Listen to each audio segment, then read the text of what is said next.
ನಮಸ್ಕಾರ. ಎಲ್ಲ ವಿಶ್ವಕರ್ಮದ ಸ್ವಲ್ಪ ಜೋರಾಗಿ ಮಾತಾಡಿ ಸರ್.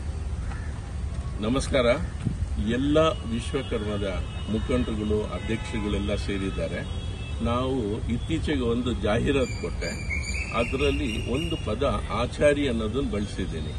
ಹಾಗಾಗಿಬಿಟ್ಟಿದೆ ಅದು ಹೇಳಿರೋದು ತಪ್ಪು ಅಂತ ಅಂದ್ಬಿಟ್ಟಿದೆ. ನನಗೆ ವಿಶ್ವಕರ್ಮದ ಕಡೆಯಿಂದ ನನಗೆ ಮನವರಿಕೆ ಮಾಡಿಸಿದ್ರು.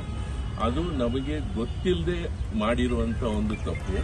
ಇದು ನನಗೆ ಮನವರಿಕೆ ಆಗಿದ ತಕ್ಷಣ ನಾನು ಆ ಜಾಹೀರಾತನ್ನು ಇಮಿಡಿಯೇಟಾಗಿ ನಾನು ಸ್ಟಾಪ್ ಮಾಡಿದೆ. ಮತ್ತೆ ಅದಲ್ಲದೆ ಎಲ್ಲ ಮುಖಂಡರುಗಳು ಸೇರಿಬಿಟ್ಟಿದೆ. ಈ ಒಂದು ಮಾತು ಹೇಳಿರೋದು ತಪ್ಪಾಗುತ್ತೆ. ಕೆಲಸ ಮಾಡೋದಕ್ಕೆ ಅಕ್ಕಸಾಲಿಗರು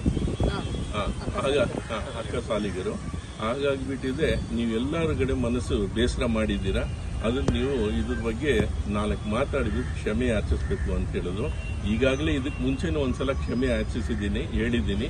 ಯಾಕಂದ್ರೆ ನಮ್ಗೆ ಗೊತ್ತಾಗಿ ಅರಿವು ಮಾಡಿದ ತಕ್ಷಣ, ಮನವರಿಕೆ ಆಗಿದ ತಕ್ಷಣನೇ ಹೇಳಿದ್ದೆ ನಾನು. ಮತ್ತೊಮ್ಮೆ ಎಲ್ಲ ಮುಖಂಡರುಗಳು, ಅಧ್ಯಕ್ಷರುಗಳೆಲ್ಲ ಬಂದಿರೋದ್ರಿಂದ ಅವರೆಲ್ಲರ ಮುಖಾಂತರ, ಈ ವಾಹಿನಿ ಮುಖಾಂತರ ನಾನು ನಿಮ್ಮೆಲ್ಲರಿಗೂ ಕ್ಷಮೆ ಯಾಚಿಸ್ತೀನಿ. ಅನ್ಯತಾ ಭಾವಿಸಬೇಡಿ. ನಾವು ಮಾಡಿರುವಂಥದ್ದು ಗೊತ್ತಿಲ್ಲದೆ, ನಮ್ಗೆ ಅರಿವಿಲ್ಲದೆ ಮಾಡಿರುವಂಥ ತಪ್ಪದು. ಹಾಗಾಗಿ ಈ ಒಂದು ವಿಚಾರವನ್ನು ಇವತ್ತಿಗೆ ಇಲ್ಲಿಗೆ ಮುಕ್ತಾಯ ಮಾಡಿಸೋದಕ್ಕೆ ಹೇಳ್ಕೊಳ್ತೀನಿ. ನಮಸ್ಕಾರ.